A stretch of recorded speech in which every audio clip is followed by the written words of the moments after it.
Galera, nós temos muito específicos e a galera da escola,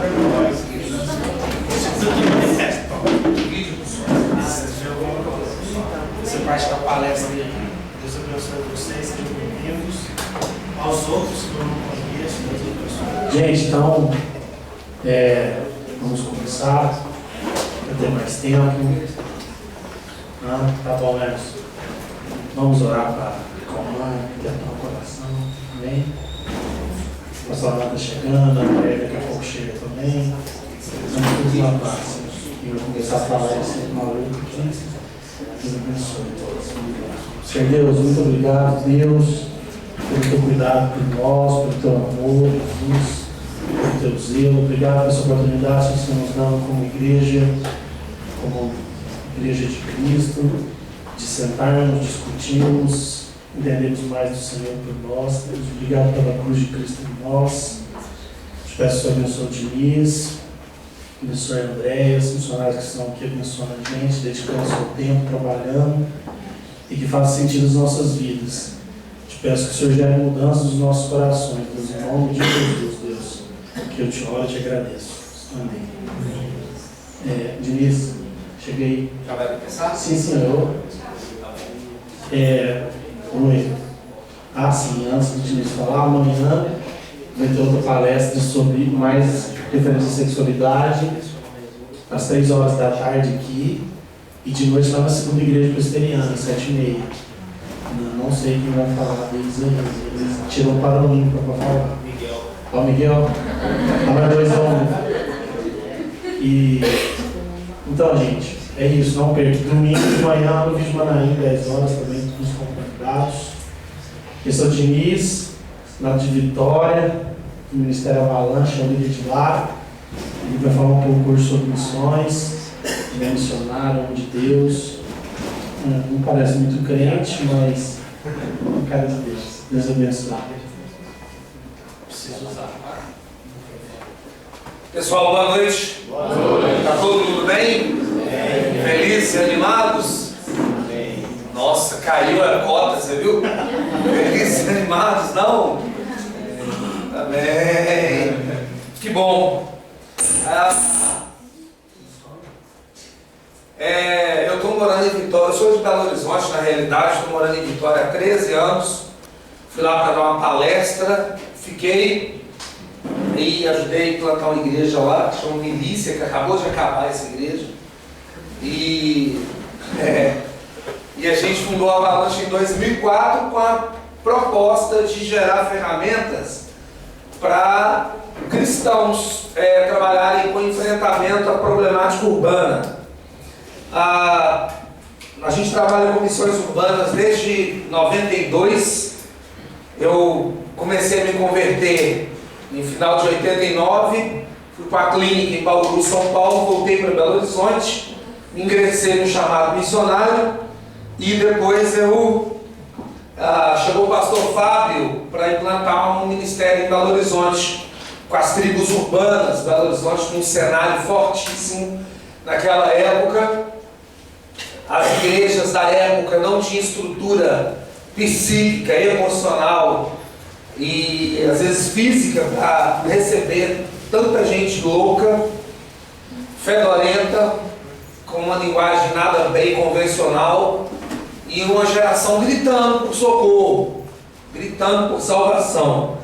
Então a proposta na época era a gente evangelizar, alcançar os movimentos alternativos da época, e a gente enviava esse pessoal para as igrejas.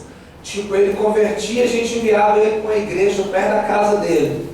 Só que a maioria das pessoas voltavam tristes, amarguradas, se sentindo frustradas e lesadas por causa do estelionato espiritual.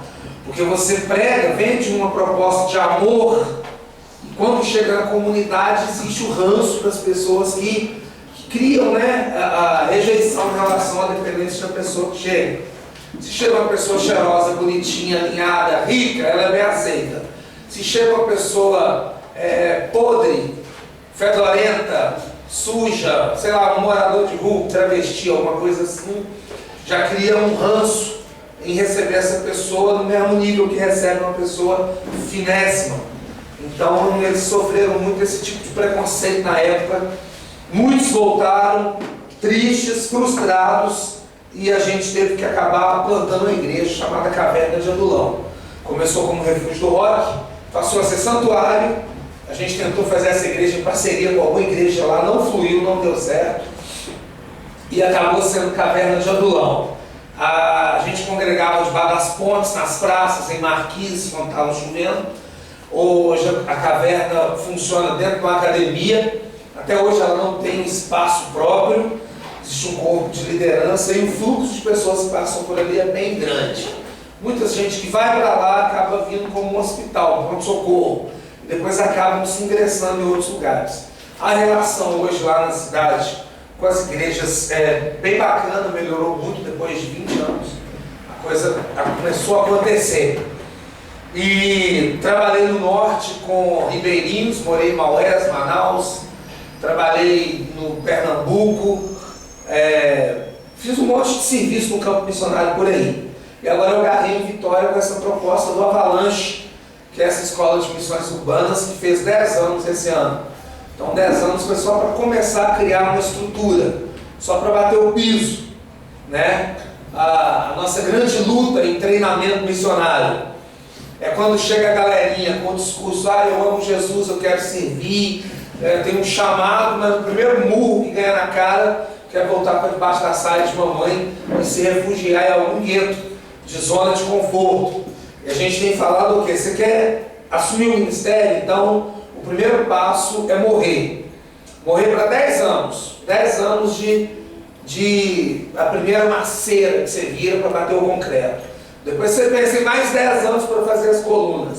Depois mais 10 para fazer o telhado e o resto da vida para tentar estruturar alguma coisa. E nessa geração que nós estamos vivendo hoje, a geração do Enter, do aqui e agora, é muito difícil, porque é uma geração dos 5 Is que a gente fala, né? Vocês não aguentam mais ouvir isso, né?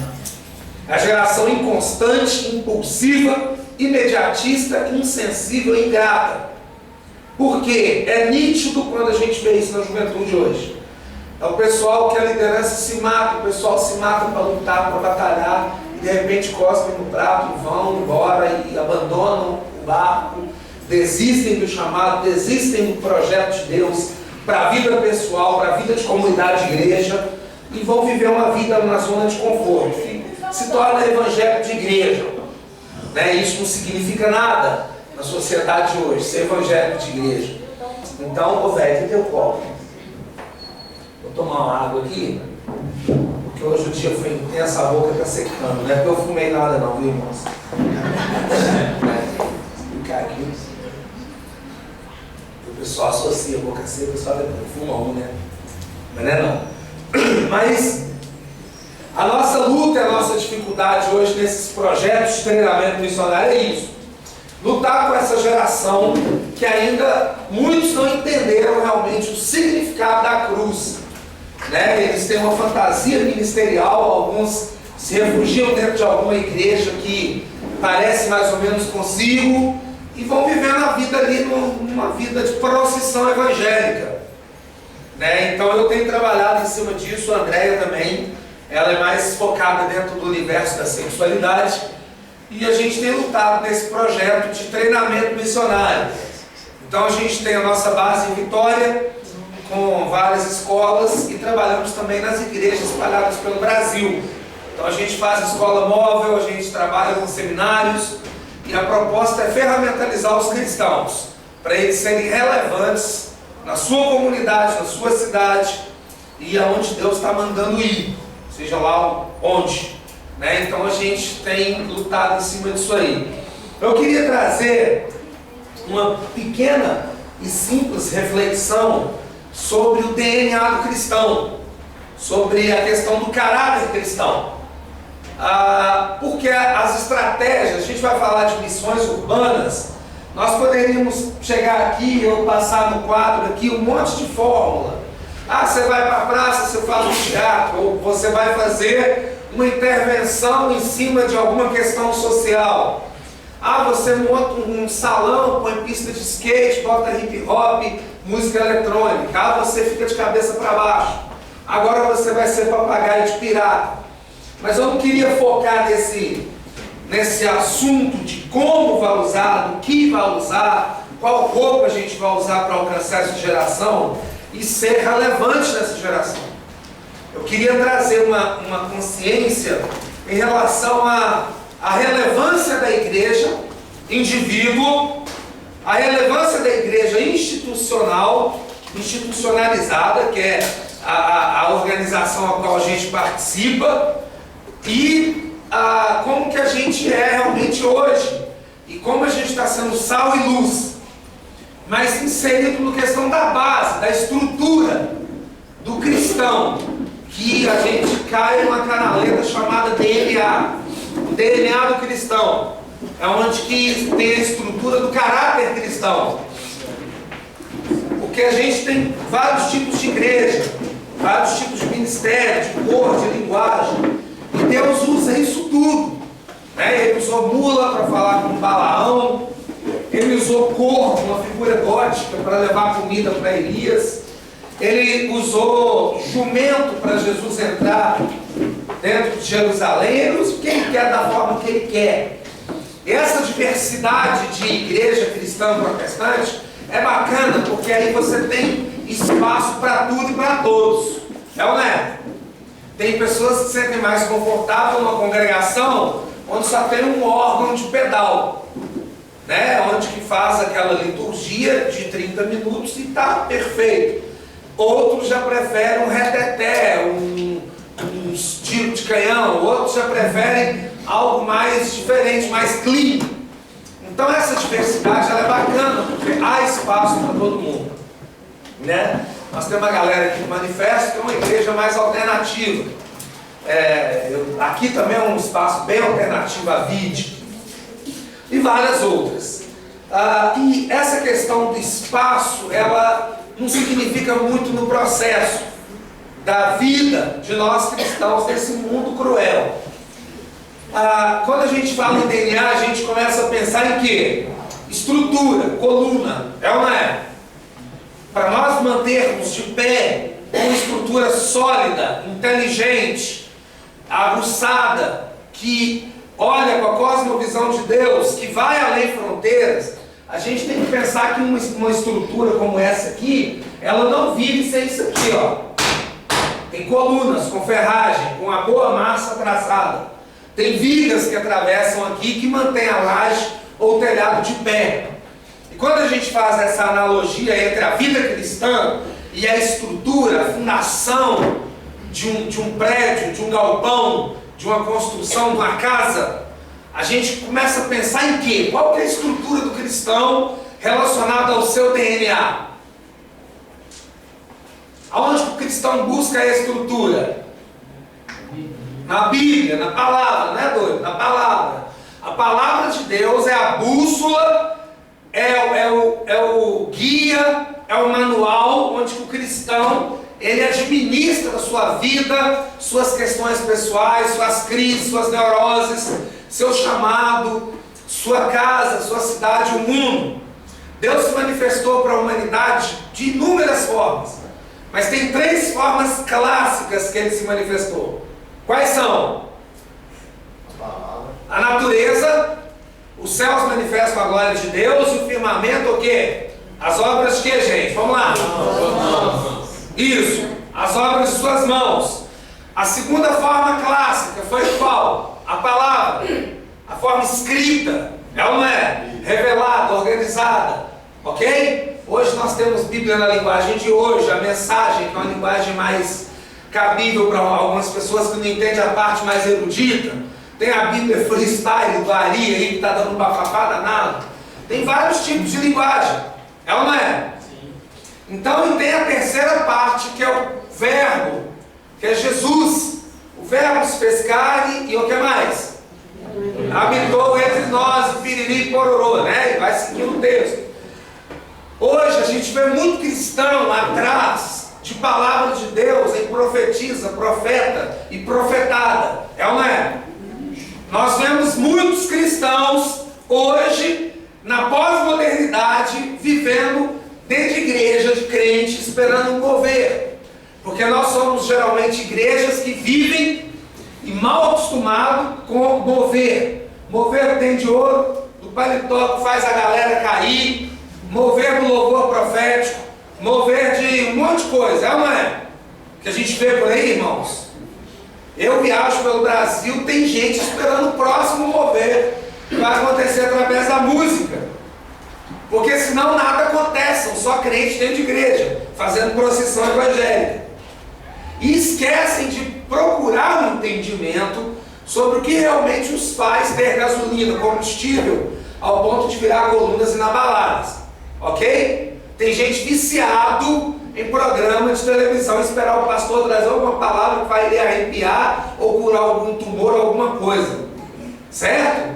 Tem gente que só vai atrás dessas coisas, mas não buscam conhecimento e base, estrutura para si mesmo, dentro da palavra. Alguém aqui já viu a boca de Deus? Literalmente.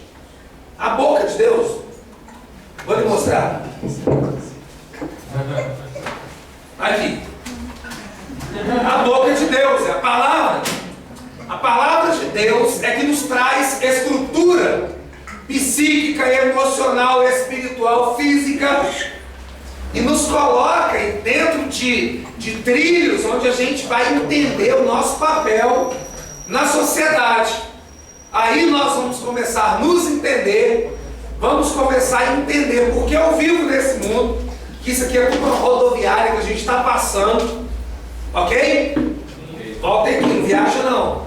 Estamos passando por essa rodoviária e o pouco tempo de vida que nós temos aqui é para nós sermos e fazermos relevância onde nós vivemos, trazer a graça de Deus e a transformação social por onde a gente passa, certo, irmãos?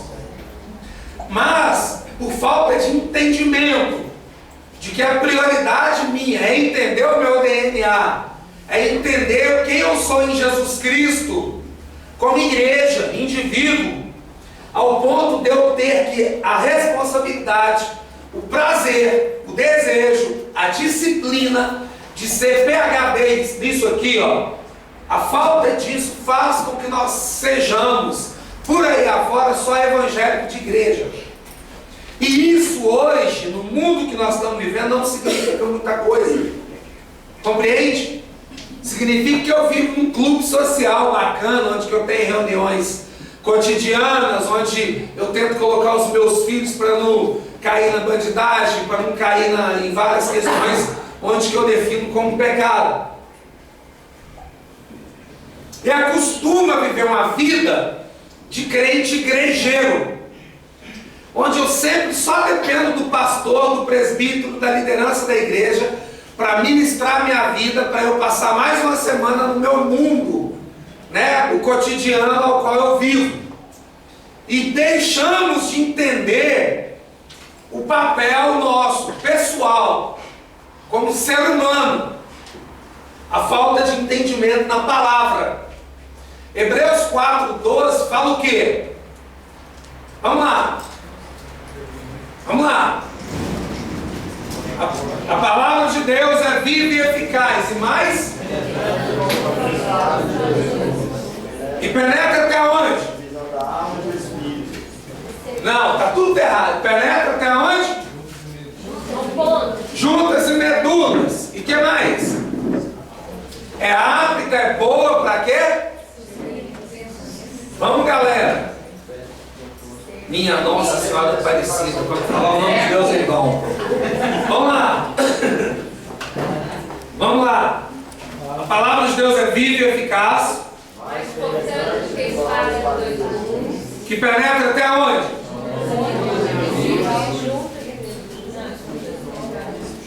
E é apta para quê? Isso.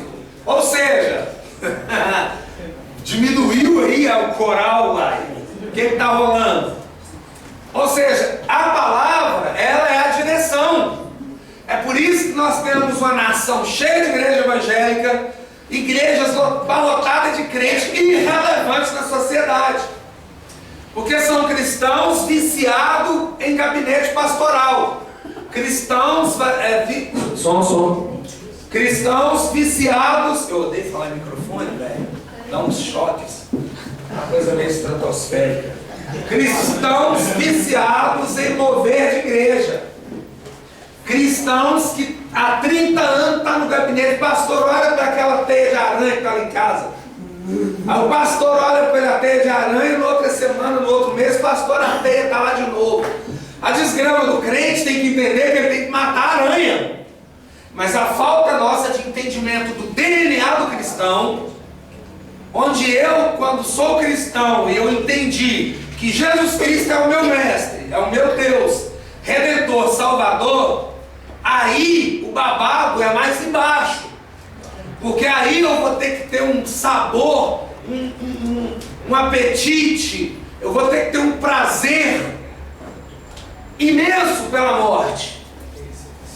Porque a morte, ela vai parecer aqueles morangos suculentos que os italianos plantam nas montanhas lá do estado do Espírito Santo. Aquele morango que você passa ele no mel assim, às vezes nem precisa de tão doce que ele está. Ou para quem gosta de chocolate aí, né? Um brigadeiro saindo do forno. É ou não é? Quem gosta de costela frita, né, Tiagão? A morte, ela tem que fazer parte do nosso paladar. E a morte, ela significa muita coisa. É por isso que as igrejas estão lotadas, porque a pastorada, eles só pregam um caminho largo. Eles não pregam morte mais. Eles estão pregando o quê? Vem na igreja para você receber a bênção. Vem tomar posse da bênção. Só que ali, eles param ali no ponto final. Eles tinham que colocar uma vírgula assim, vem receber, vem tomar posse da bênção. E essa bênção é a morte. É o caminho estreito. Você está afim de Jesus Cristo? Então vem para morrer. Vem para renunciar direito do dia a dia. Vem para poder ter um entendimento da cosmovisão de Deus, da vida do cristão sobre a sociedade a qual ele vive. É por isso que nós temos tantos cristãos que não sacam de Bíblia. Desculpe, irmão, não entendem. Desculpa as linguagens aí, tá? Sacar no grego é entender.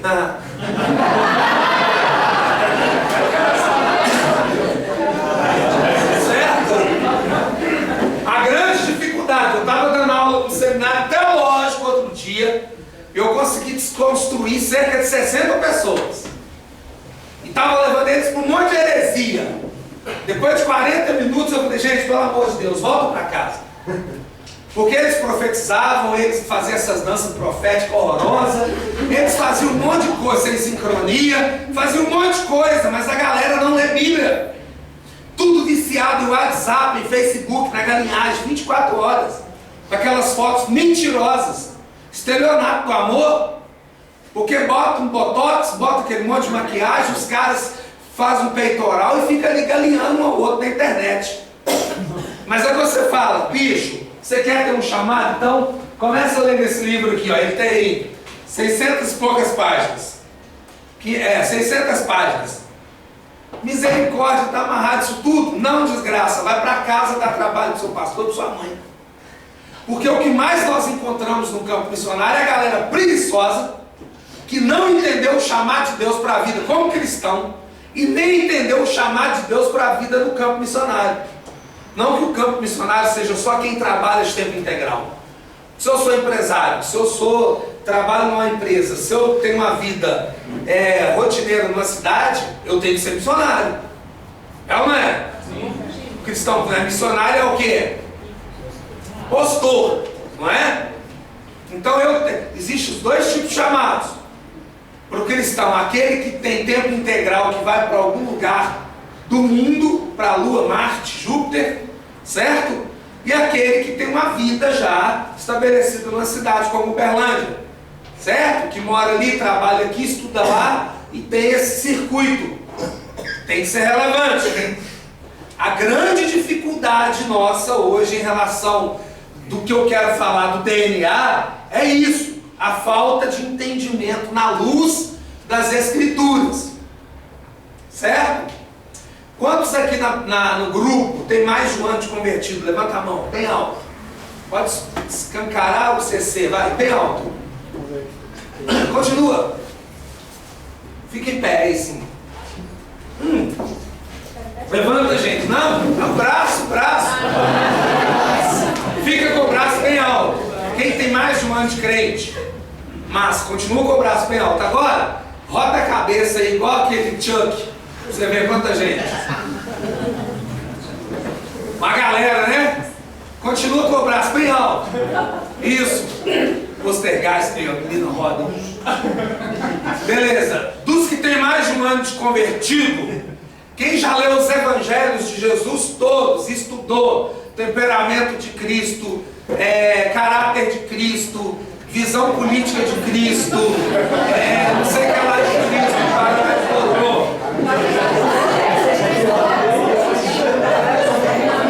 agora de novo ele roda a cabeça, igual o Chuck. Olha lá, ficou 1, 2, 3, 4, 5, 6. Isso não é complexo? Quando a gente pega os muçulmanos, por exemplo, uma criança muçulmana, ela já cresce com algumas horas do dia, recitando os versos do Alcorão e orando para Allah e a Maomé, e estudando grão por grão do livro que eles acreditam que é de Allah e foi revelado a Maomé. É por isso que quando Maomé ou Allah fala com eles, enche o corpo de bomba, vai e explode, eles não ficam questionando não. Eles enchem, vai, bum, e arrebenta. Agora, quando Deus fala com o cristão, filho, você tem um chamado para ir para o Sudão, você vai morrer lá porque as crianças. Que piriri, pororô e parará. É ou não é? Porque não tem dinheiro, não se questiona. Porque quando Deus nos dá uma palavra, a gente obedece. É ou não é? O DNA do cristão, ele precisa ser assim. Por que eu estou fazendo essas críticas em relação à igreja, a qual eu amo? Eu sou cristão, amo a igreja, tenho meus problemas pessoais e tenho também minhas debilidades. Estou me incluindo no processo. Mas quando a gente vê tanta igreja, tanto crente, mas tanta desigualdade social, não tem alguma coisa errada? Hein, irmãos? É por isso, por falta da estrutura onde? A palavra. Por causa do vício da linguagem do evangeliquez do evangélico. A paz está amarrado, tomar posse da bênção, repreendido, piriri pororô. E a gente entra num círculo vicioso de uma linguagem de gueto. A linguagem dos evangélicos. A roupa dos evangélicos. O clube dos evangélicos. E passamos a ser um monte de gente viciado em ficar dependendo só de uma liderança e se matar para nos alimentar semanalmente.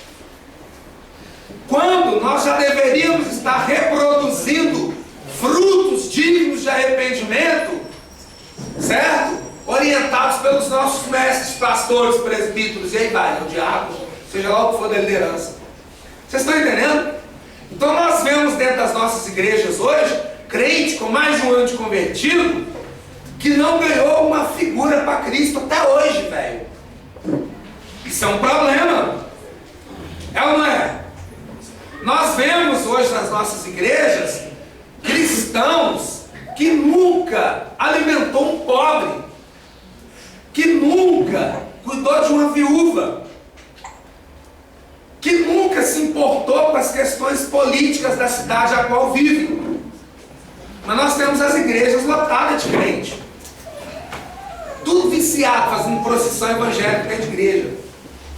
Vai ser salvo, é bênção, legal, parou de fumar, beber, transar fora de casamento, alguns. E está tocando a vida. Vocês estão me entendendo?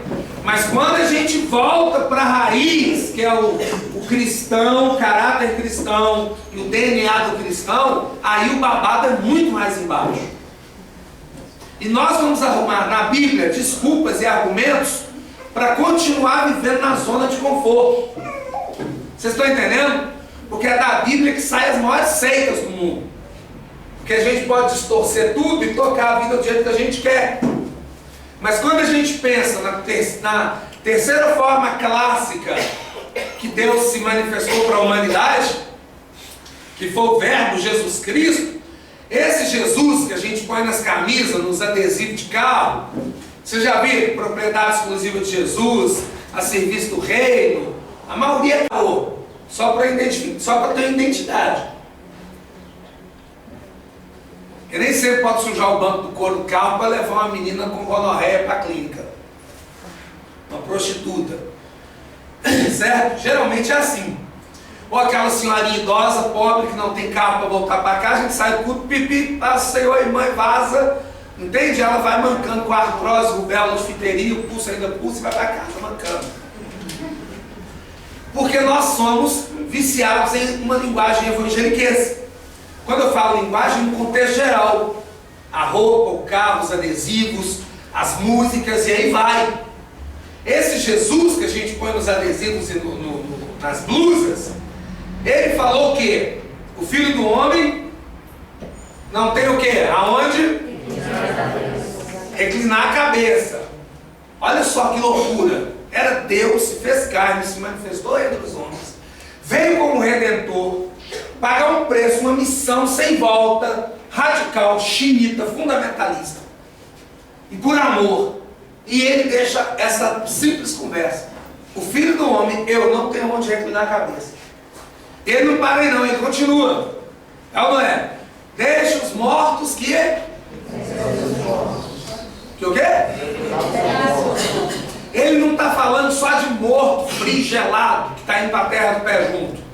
Defunto, presunto. Ele está falando de defunto, presunto, e ele também fala de morto vivo. Porque dentro das nossas igrejas espalhadas por aí, está cheio de morto vivo. Pessoas que não se importam, que não se compadecem, que não lidam com a palavra como se ela realmente fosse a palavra de Deus. Eles tratam a Bíblia como um amuleto para pegar troca. Vocês estão entendendo?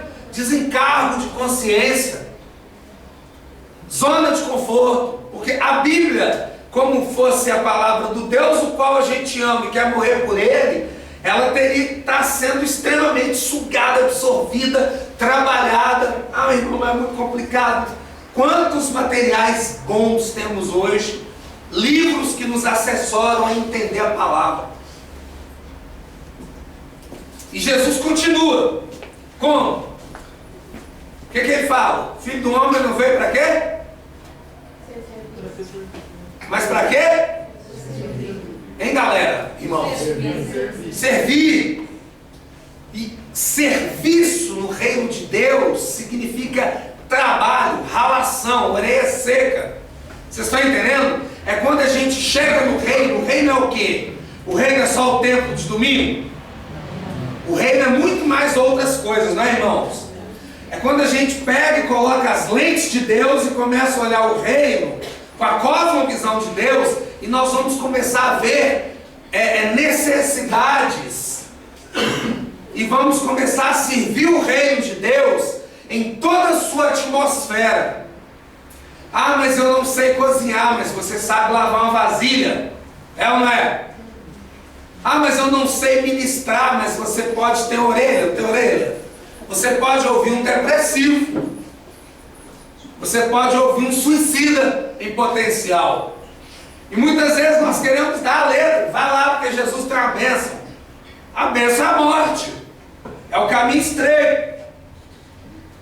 Então, quando a gente olha uma cidade, um grande centro urbano, a gente está vendo o quê? O caos sendo gerado e sendo organizado. Por mais que a prefeitura maqueie a cidade, as pessoas estão em conflito, estão em confusão, estão em neurose. E ouvir Deus no meio da anarquia, no meio do caos, é difícil. Então Jesus, ele está pregando morte o tempo inteiro. É ou não é, irmãos? O tempo inteiro ele nos chama para uma guerrilha, para uma renúncia de direito. O tempo inteiro ele está falando, sai dessa zona de conforto. Desliga um pouco essa televisão e pensa um pouco mais em mim e na minha qualidade de vida como Cristo, o Messias. Porque o nome dele não é Jesus Cristo, o nome dele é Jesus. O Messias, que é dito lá no Velho Testamento e depois dito como Cristo no Novo Testamento, ele é o Redentor, ele está trazendo uma nova proposta de governo para a vida da humanidade. Ele está trazendo uma nova proposta de governo para a vida da igreja. Um governo de paz, de longanimidade, de esperança e de muita relação. E de muito trabalho. Mas trabalho onde que a gente trabalha com prazer, com alegria, satisfeito. E trabalho inclui entendê-lo. Descobrir o temperamento desse Cristo. Descobrir o caráter desse Cristo. Descobrir qual que é a parada geral desse Cristo. Desse reino de Deus. É triste quando a gente vê tanta igreja depositando toda a responsabilidade nas costas da liderança. Está lotado, gente. Está lotado pelo Brasil afora e pelo mundo afora.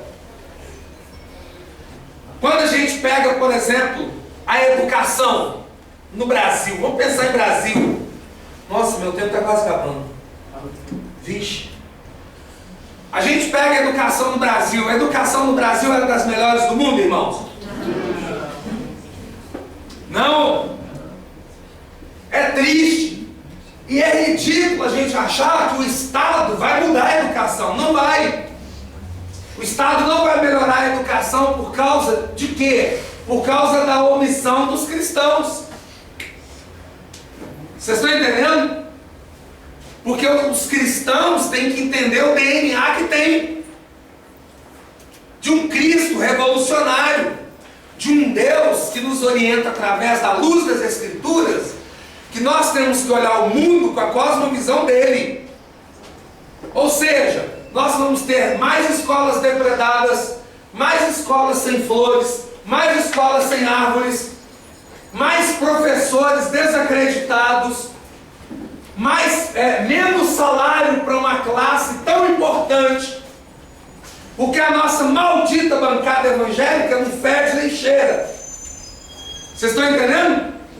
Porque os nossos irmãos que têm vocação para a área da educação são pessimamente capacitados, pessimamente treinados, e quando vão para o mercado de trabalho, não vão lá deixar as marcas de Cristo, porque é mais um no meio da humanidade insatisfeito com a vida, viciado em igreja evangélica, tomando posse da bênção, dando trabalho para pastor. Compreende? Mas quando a gente pega a visão de Cristo e começa a pegar os setores de influência da sociedade, a gente vai começar a olhar o quê? Eu preciso mudar a história da minha geração. Como? Sendo evangélico de igreja? Não, esquece. Sendo um cristão radical, na luz das Escrituras, entendendo o papel na sociedade. Ô velho, pode falar sem microfone não, né? Tá bom.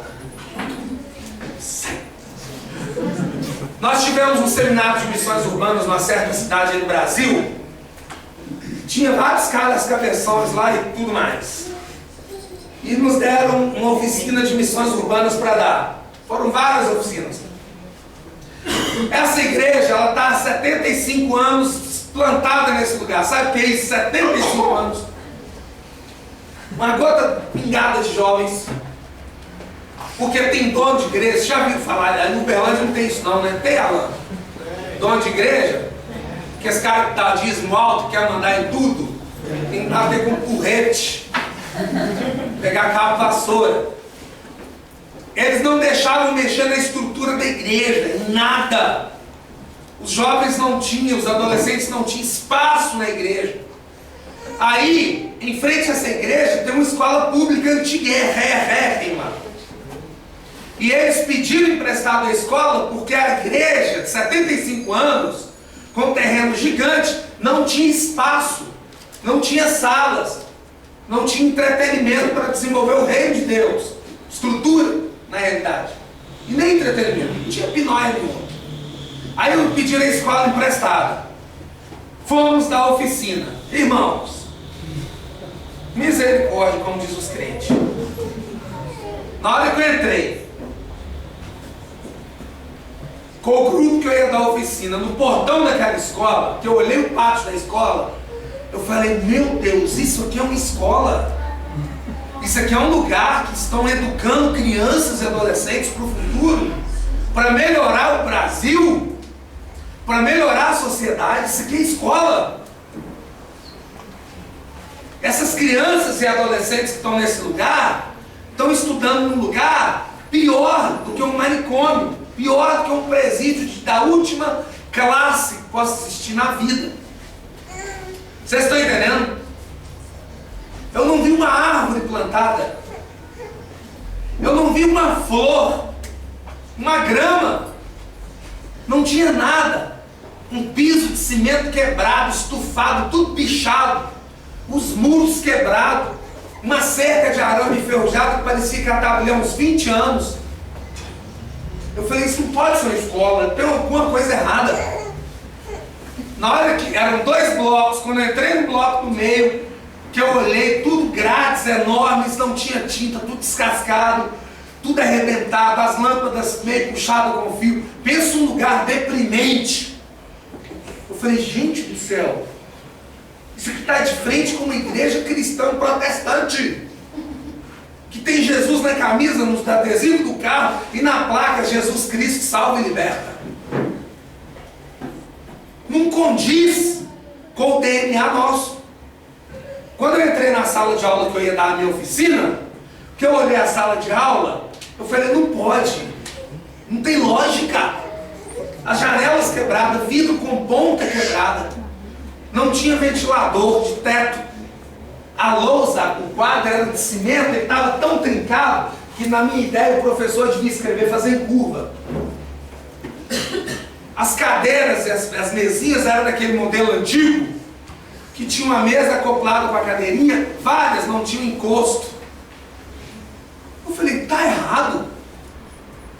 Eu não vou esperar de Estado, mas eu preciso esperar daí do povo que fala que é cristão, que carrega no peito, na boca, os louvores proféticos, as danças horrorosas que caem do aquecido. Não tem lógica. Isso não faz parte do DNA de Cristo, irmãos. Faz. 75 anos aquela igreja em frente a uma escola de não sei quantos anos. Agora, eu me pergunto, diante de Deus, se aquela igreja, os cristãos, fossem na diretoria da escola oferecer ajuda, falar, diretor, nós amamos as crianças desse bairro, amamos os adolescentes, está tudo indo para o crack, porque as congregações do crack estão proliferando. Vocês estão entendendo? Os pontos de prostituição estão proliferando, são as congregações do inferno. Elas estão indo, de vento em popa. E esse pessoal da igreja fosse oferecer essa ajuda para pintar, chamar o marceneiro, comprar, arrumar as mesas. Talvez nem precisava de comprar coisa nova, mas restaurar o que estava acabado, destruído. Plantar, tirar aquele piso horroroso, fazer um piso bacana. Plantar flores, plantar árvores. Chamar os meninos do grafite, transportar o reino de Deus naqueles muros, através da arte. Eu duvido que essa diretoria dessa escola não ia aceitar essa ajuda. Ah, mas aonde que ia tirar dinheiro para fazer isso? É só fechar o olho de Tandera, que os cristãos são acostumados a gastar em shopping, com o consumismo desenfreado que a maldita da teologia da prosperidade está ensinando. Parar de fazer dívida. Se tem 4 tênis, doa um, fica com 3, ou doa 2, fica com 2. Para que vai comprar mais um para ter 5? E o dinheiro que poderia comprar a tinta para pintar a escola, compra uma lata de tinta. Vocês estão entendendo? Parar de gastar com futilidade, com imbecilidade, com burrice, porque não faz parte do DNA do cristão. Porque a desculpa dos cristãos é o que? Não temos dinheiro e nunca terão. Sabe por quê? Porque o nosso foco de reino de Deus é um foco, um reino de porta larga, de caminho largo e não de morte. Quantos cristãos gastam dinheiro com imbecilidade? Quantos cristãos não têm conhecimento na luz das Escrituras? Porque são viciados em novela. Não ouço música do mundo, mas assiste novela. E as nossas igrejas por aí estão vivendo dessa forma, galera. Desculpa, irmãos. Estão vivendo dessa forma. Então a gente pensa, a saúde condiz hoje com uma igreja do tamanho que é. Não. porque somos irrelevantes como igreja de Jesus Cristo. Eu dei exemplo dessa escola nessa cidade que eu tive, mas quantas mais por aí? Eu rodo o Brasil de carro, você entra para dentro do Pernambuco, você vai para dentro do Maranhão, gente do céu, é horrível a situação das pessoas. Você vai no Vale do Jequitinhonha, as escolas são de chão batido, as crianças não têm caderno, escrevem com papel de pão, e os cristãos estão sendo discipulados até conquistar e tomar posse da bênção. Vocês estão ligados?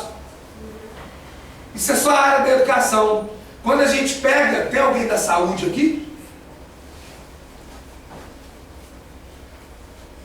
Se eu estiver enganado, você pode me repreender, viu, querida? Quando a gente pega a área da saúde, por exemplo, que a gente vê o descaso nos postos, a Secretaria de Saúde, o Ministério de Saúde não vai resolver, irmãos. Vai? Não vai. Mas nós, como igreja, podemos fazer pressão, podemos ir para as audiências públicas e procurar os indicativos de políticas públicas. Por que aquilo não está acontecendo? Por que está dessa forma a minha cidade? Por que o hospital está dessa forma? Porque eu, cristão, sou sociedade civil organizada e preciso me importar com os setores aos quais eu faço parte. Mas a gente está sendo discipulado a ser igrejeiro, viciado em igreja. Vocês estão entendendo? Procissão. Quanta coisa. Você sabe que a igreja cristã protestante perdeu uma das maiores... Olha aí, bom, velho. Bem-vindo. Perdeu uma das maiores oportunidades da história. Sabe quando? Nos anos 80. Se eu estiver enganado, querida, qual que é seu nome? Sandra. Você me repreende. E os irmãos que são mais das antigas aí do Evangelho, né? Alain, etc. Nos anos 80, quando a AIDS explodiu, muitos cristãos botaram gente para fora da igreja. Por quê? Praga gay. Muitos pastores foram para a rádio e televisão falar besteira sem conhecimento de causa. Muitas famílias cristãs botaram para fora seus antiqueridos. Por quê? Vem pra cá não, velho, você tá bichado com AIDS, o mosquito vai te picar, vai me picar. Você é gay. Muitos. Aí nós tínhamos uma sociedade adoecida, contaminada. O AZT que aplicava na época parece que mais matava do que ajudava. A hora que a igreja cristã precisava te compadecer, entendendo a mente de Cristo, abrir as portas, gerar grana, chamar o governo, falar assim, governo federal, governo estadual, municipal, nós cristãos nos preocupamos com essa epidemia que está aí, não é praga gay porque o hétero também é promíscuo, só muda o buraco, só muda o lado, e nós queremos lutar pela nossa sociedade, enfiar, converter o bolso, investir em pesquisas, investir em ambulatórios, investir em campanhas, oferecer para um governo que não sabia nem o que fazer, e alcançar um espaço na sociedade, deixando as marcas de Cristo. O que nós fizemos como igreja? Fechamos as portas. Isso é história. Não é, querida?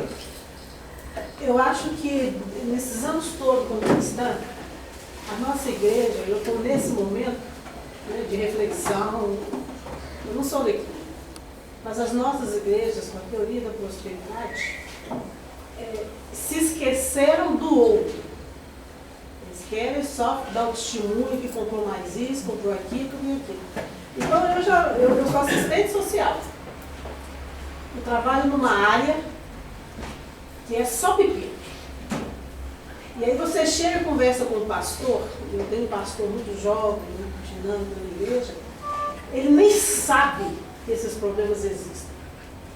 E ele fica só naquele jeitinho mesmo. Aí vende CD no meio do culto, mais de 40 minutos vendendo CD. Vendendo CD. Aí depois compra muito retransmissão, televisão, né? Põe um aqui, outro ali, não sei o que, nem usa. Aí você fica pensando assim, o dinheiro está indo para onde? Com tanto problema para resolver até dentro da própria igreja. é preto. É assim.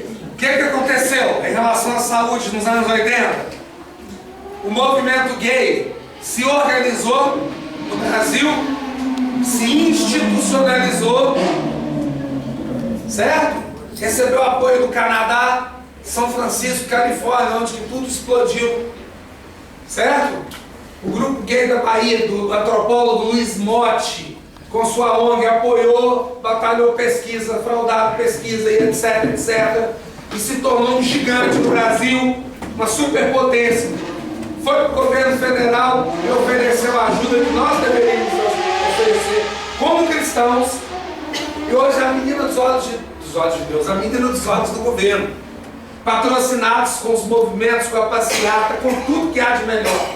Porque eles se organizaram e fundaram ONGs no Brasil inteiro, projetos que foram assessorar as prefeituras, certo?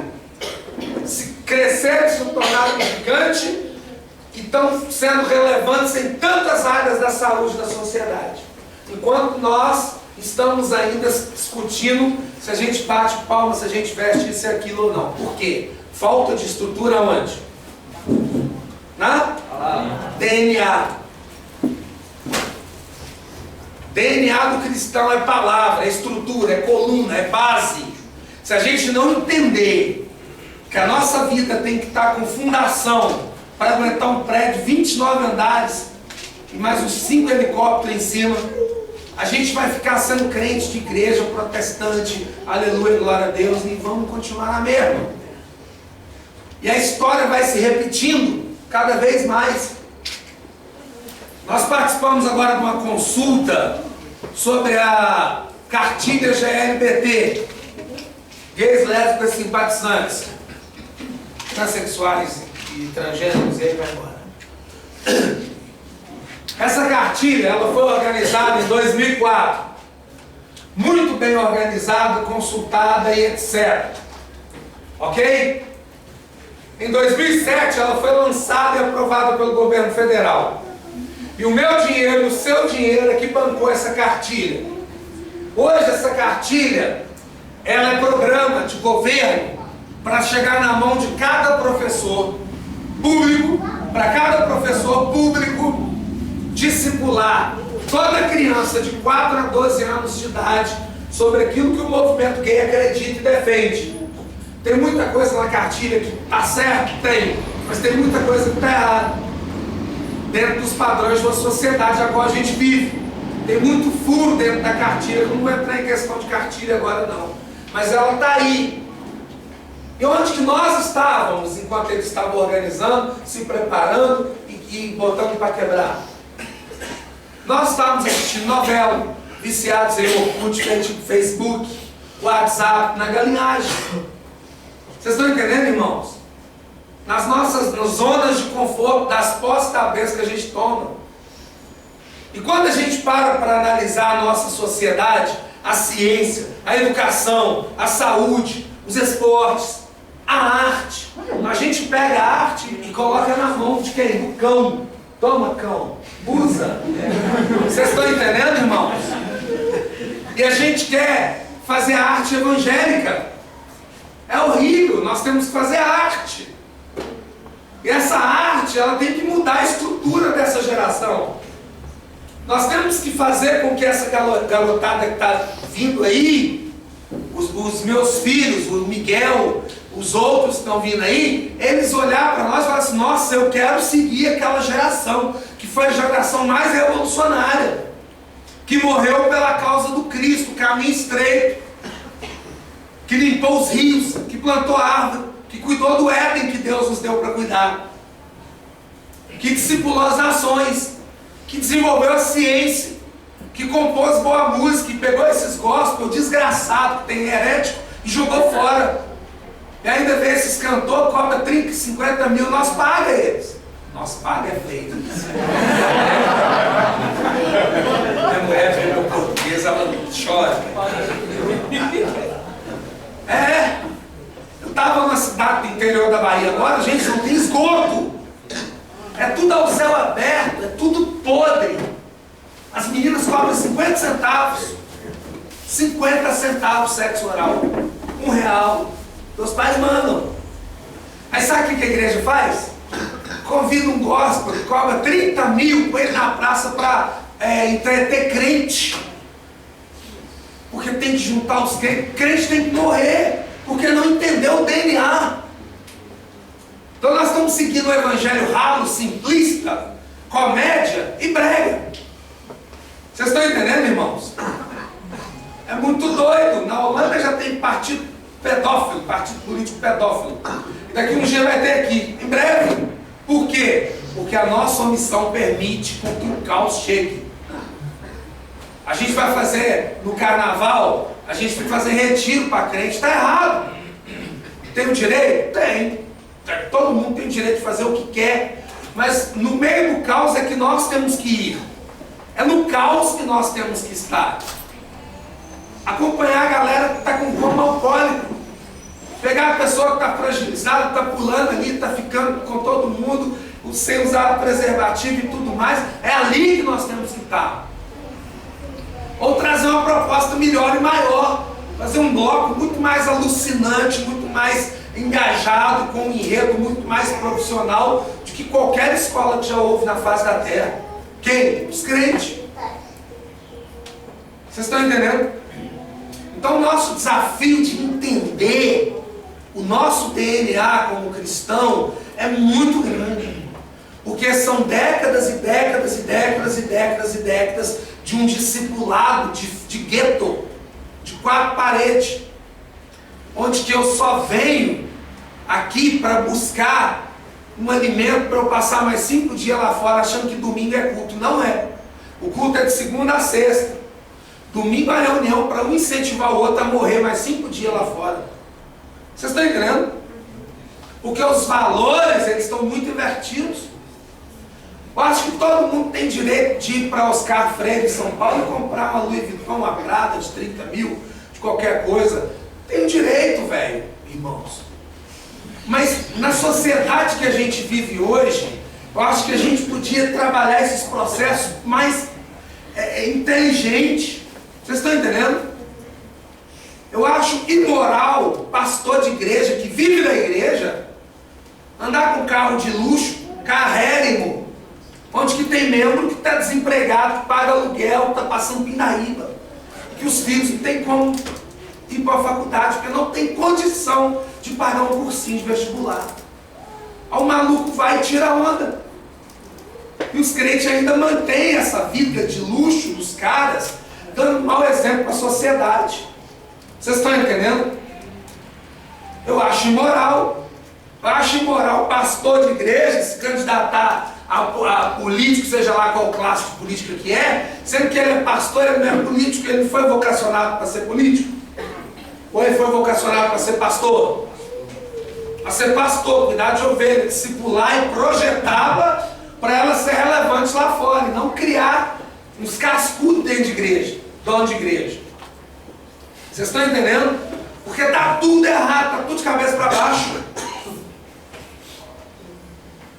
Hoje nós temos patriarca da fé, pai apóstolo, daqui uns dias nós temos vice-deus.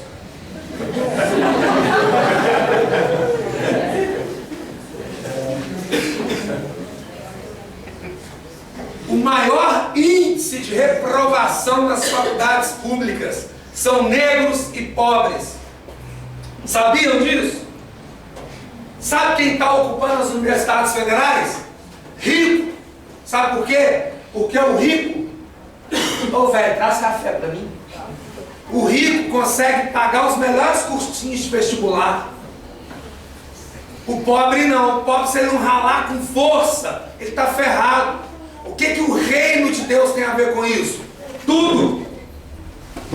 É um pecado um templo ficar fechado a semana inteira, irmãos. Só para fazer culto de domingo, para massagear a ego de pastor. Isso é imoral. Quanto espaço que nós temos nas nossas igrejas pelo Brasil, e quanto crente atou o dia inteiro dentro de casa no Facebook. E crentes bons de matemática, uns de português, uns de química, física, redação. Ah, irmão, pastor, não tem o que fazer, não tem trabalho, tem que chamar. Toma vergonha, o crente tem que abrir a igreja e fazer vestibular público para pobre e oprimido, de grátis, e preparar uma geração para passar em primeiro lugar na federal. Quem vai preparar? Os irmãos da igreja que não tem nada para fazer, que pode dar aula de graça. Que bênção, né? Aí o pobre, talvez o negro ou o branco, ferrado. Ferrado aqui é palavrão, velho? Não. É regional, né? Tem que perguntar. Se vocês me falam. Vocês estão entendendo? Aí quando esse menino passar, essa menina passar lá na federal e se tornar um excelente profissional e entrar no mercado de trabalho, ele vai falar, onde é que você se preparou? Ah, os crentes me ensinaram, os crentes me deram apoio. A igreja abriu as portas para mim. Eu não tinha como estudar, mas eles prepararam a sala de aula e acreditaram na minha geração. Estão entendendo? Pensa que testemunho magnífico. É ou não é? Hã? Que testemunho lindo. Enquanto o mundo está falando que a água está acabando, o sistema está todo ferrado, os lençóis estão contaminados com tanto produto químico. Aí nós, como cristãos, lá no banheiro, onde que ninguém vê, porque ser crente na frente do outro é massa, né? Mas ser crente onde só Deus vê, já é mais complicado. Aí você entra para tomar um banho, pede Deus licença, que você vai dar uma pá, né? Deus não vai dar conta do recado, você vai ter que pensar em alguém, vai ter que descarregar suas energias ali. Aí você liga o chuveiro e fica 40 minutos, e a água indo embora. E a água indo embora. Aí sai na notícia, tal lugar não tem água, as pessoas estão morrendo. Você está amarrado. É o Satanás, não. Fui eu que fiquei com o chuveiro horas ligado. Vocês estão entendendo? Pensar na vida, pensar na existência humana, com os olhos de quem? De Deus. Plantar árvores, pensar em desenvolver na igreja uma agricultura urbana, orgânica.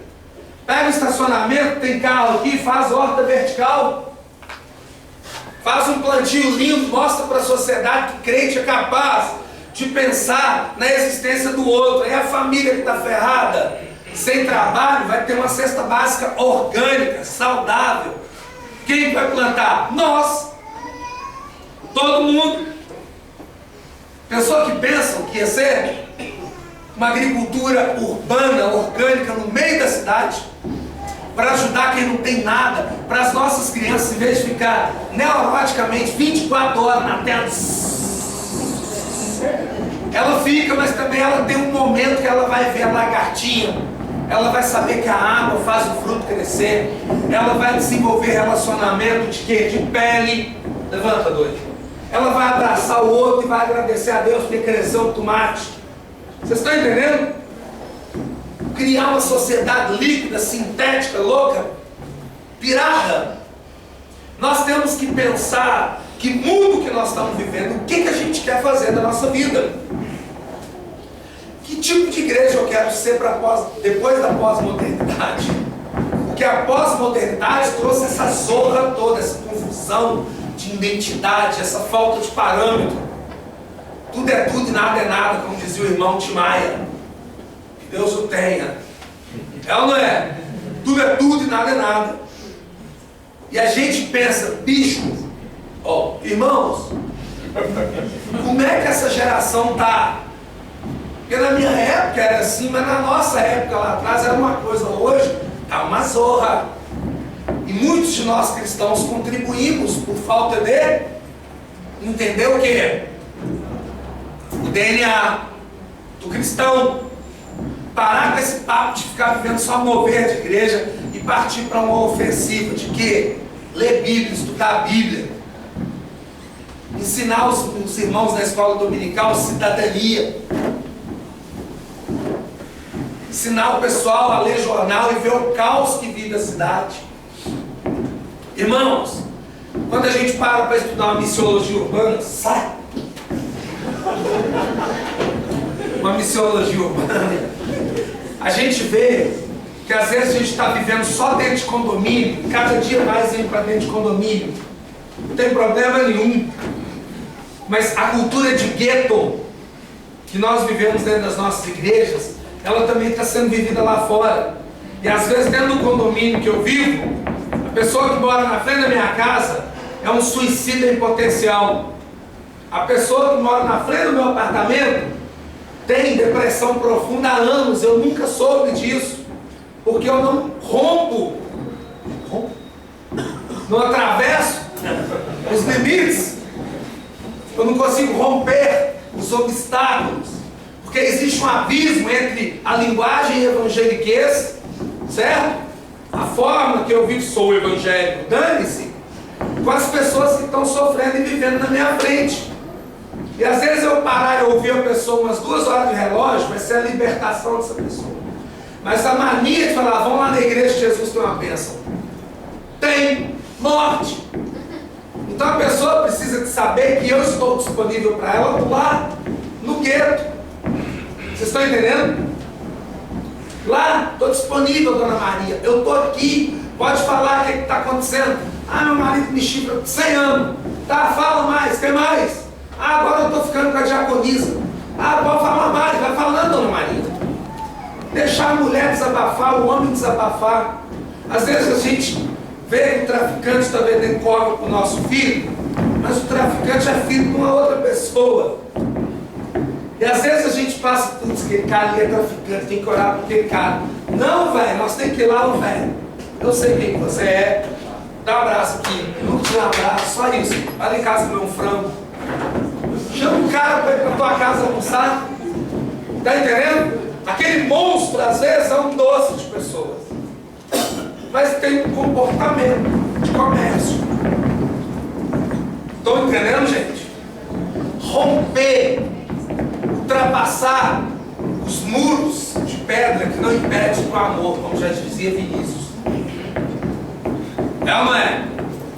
Nosso profeta Vinícius de Moraes. Fala, querida. Então, testemunho. Sim. Eu acho que a gente tem essa condição de fazer isso. Eu, por exemplo, quando cheguei no meu condomínio, eu tentei fazer um grupo de oração. Marquei, meu prédio pequeno, 6 famílias e tal. Todos disseram assim para mim, nossa, que gracinha, nós vamos mesmo. Marcando o horário, preparei até os bolinhos, aquele negócio. Aí cheguei antes. Não tinha ninguém. Todos saíram combinadinho. Aí mandaram um para falar assim, nós não queremos o seu Jesus. Então, de vez em quando, assim, não é porque a gente não vai. É porque a turma fala com você, eu não quero esse Jesus que você está falando. Nosso negócio é prosperidade. É. Nós queremos. Mas talvez a estratégia tenha que mudar. Em vez de chamar para um culto de oração, chama para comer uma torta de limão. Talvez começar. O que acontece? Igreja evangélica tem maior ranço nas comunidades dos bairros. Por quê? Geralmente as pessoas trabalham de segunda a sábado, no comércio ou em algum lugar. Domingo de manhã, aqueles meninos sem noção vai ensaiar louvor 7h30, 8h da manhã. E como a igreja geralmente é quadrada, tem uma porta lá e janela, tem uma caixa de som enorme. É ou não é? Aí o cara está lá cansado, querendo dormir no domingo até tarde para relaxar, curtir a família, começa, glória a Deus, aquela anarquia. A gente acha legal, mas e o maluco que não tem nada a ver com o cristianismo, quer dormir, ele põe o travesseiro e fala, meu Deus, de novo essas pragas desses crentes. E a gente inferniza os caras, isso é comportamento, isso é cidadania. Vocês estão entendendo? E muitas vezes nós criamos os abismos entre as pessoas. Marcha para Jesus em Vitória, eu não sei aqui, parece mais marcha para Exu Caveira, Beelzebub, Satanás. Porque vai ter um monte de crente com a bandeirinha atrás do trio elétrico, deixa a rua mais suja do que a parada que ele deixa. Sai do jornal, crente mais uma vez a marcha para Jesus, deixa a cidade imunda. Vocês estão entendendo, cara, irmãos? Nós temos que repensar na luz. Quer ver? O Provérbios é um livro. Eu estou montando um estudo sobre Provérbios, dentro desse universo de DNA cristão. A minha Bíblia está dissolvendo. E esses bíblias tá tudo vindo ruim, velho. Os caras fazer um negócio com a cola decente, processar a sociedade bíblica. Meter os caras na cadeia, pra tomar vergonha. Crente produzir material ruim. Vocês estão vendo? É comportamento, velho. Que solta tudo. Condiz. Você pega uma revista pornô, é aquela revista fina, chique. Ué. Quem nunca viu uma pornô?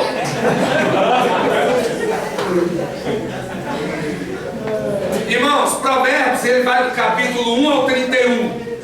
Certo? Quantos sabiam disso aqui? Quem não sabia? Eu perguntei que a gente tinha um ano de convertido aqui que leu os evangelhos, só ficou 4. Nós temos um problema instalado aqui. Com todo respeito aos irmãos. Provérbios é um livro que vai do capítulo 1 ao 31. Certo? Que diz assim. Só a introdução. O que é Provérbios? Vocês dão uma viajada. Sobre tudo que eu estava falando aqui, Provérbios nos ajuda no processo. Certo? Olha só o que fala o livro. Provérbios é um livro de sabedoria prática. Ou seja, não é teoria, quais de crente. É prática, sabedoria prática. Ensina que a religião está ligada aos problemas comuns da vida. Quais? Sonega imposto. Faz gasto de energia. É preguiçoso. Trata bem os pais. Obedece, tira boa nota na escola. E aí vai embora. Certo? Cuida do meio ambiente. Sei lá, tanta coisa. A vizinha, velhinha, idosa, viúva, sem ninguém, ferrada, o quintal tá cheio de mato, mofo, teia de aranha, caixa d'água suja, toda ferrada. Em vez de sei lá, ô dona Chiquinha, vai lá na igreja Jesus tem uma bênção, vai lá com a equipe, fala, dona Chiquinha, nós queríamos ajudar a senhora a limpar o quintal, lavar a sua caixa, pintar a sua casa, arrumar seu chuveiro, arrumar a sua cama que está quebrada, dar um trapo, deixar a casa da velha brilhosa. Certo? Organizar a escadinha, porque ela pode descer cheia de artrose, rubéola, difteria, pulsa, ainda pulsa, ela cai e quebra o nariz, aí você faz uma rampa decente, com dignidade. Certo? Vai lá, prega o evangelho, usando as mãos, problemas comuns da vida. Certo? Abrir uma igreja numa comunidade, fala para os meninos cabeçudos, ó filho, ó, você quer ensaiar louvor? Ensaia baixo, nós vamos enfiar a mão na sua fuça. Porque está errado, domingo cedo, os vizinhos querem dormir, descansar. Compreende? Gente, vocês estão estacionando na porta da garagem do povo, isso está dando processo. 24/10 aí no Brasil afora. Sabe por quê? Porque o pessoal não lê Bíblia, só quer mover de igreja. Começa lembrando que para ser sábio é primeiro preciso temer a Deus. Ou seja, o temor do Senhor é o quê? Qual sabedoria? Prática. Sabedoria prática. De quem? De Cristo. Agora, se nós não estudamos os livros do Evangelho de Cristo para entender temperamento de Cristo, visão política de Cristo, sentimento de Cristo, piriri, pororô e parará de Cristo, como é que nós vamos ter sabedoria prática? Nós só vamos ser crente de igreja, não significa nada. A diferença é que vamos ser salvos, amém, glória a Deus, mas e aí? Trata também de assuntos de moral, de bom senso e de boas maneiras. Isso aqui eu lembro de um testemunho. Eu sou filho de missionário, meus pais têm mais de 50 anos de missionário. Ele está com 86, mamãe com 85, quebra o pau até hoje, nas comunidades carentes. A aposentadoria dele está ainda toda para viada. E o que rola? Eu odiei a igreja por muitos anos. Porque na minha época tinha uma sala lá na igreja que era varódromo. Então tinha várias cintas que corrigiam as crianças.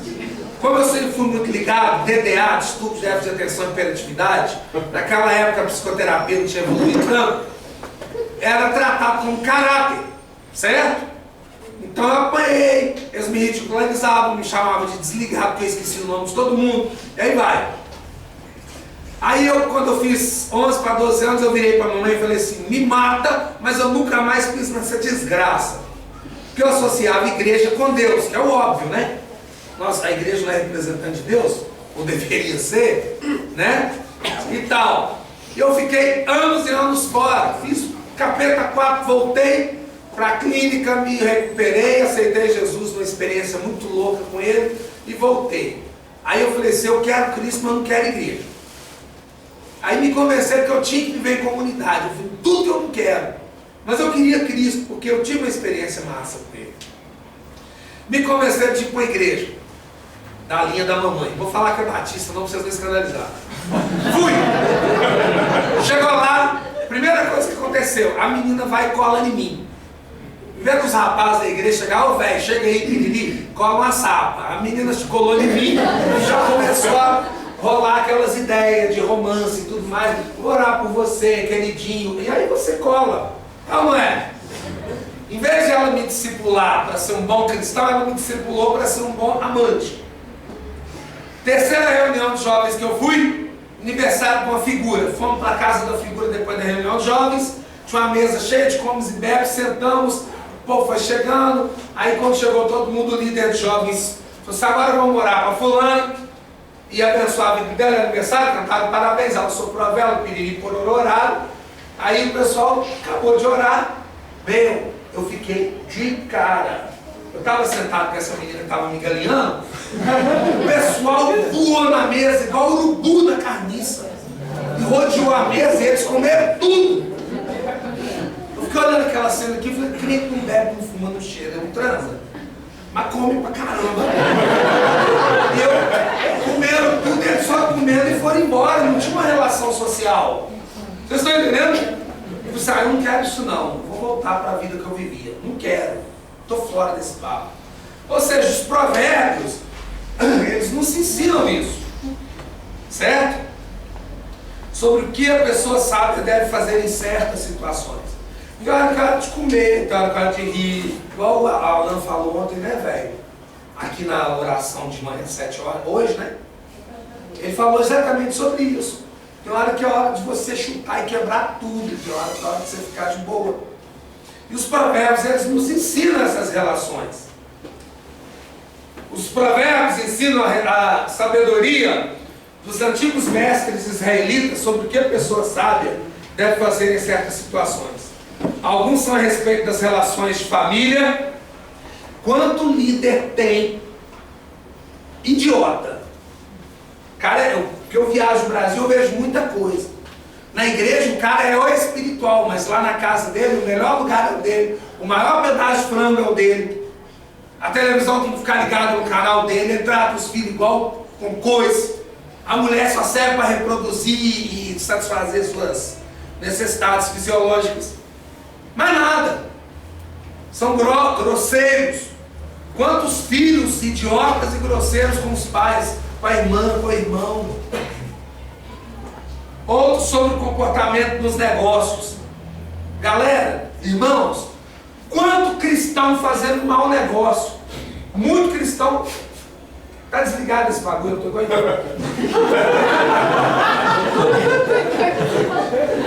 Quanto cristão fazendo mau negócio. Mau negócio mesmo. Sabe? Na obra, desenvolvendo serviço errado, escolhendo faculdade errada. Porque o avô, o tataravô, o pai, a mãe, o irmão é médico, mas o figura é publicitário, tem um chamado, tem um dom. Mas aí vai fazer medicina por causa da tradição da família, que a família falou para ficar aí.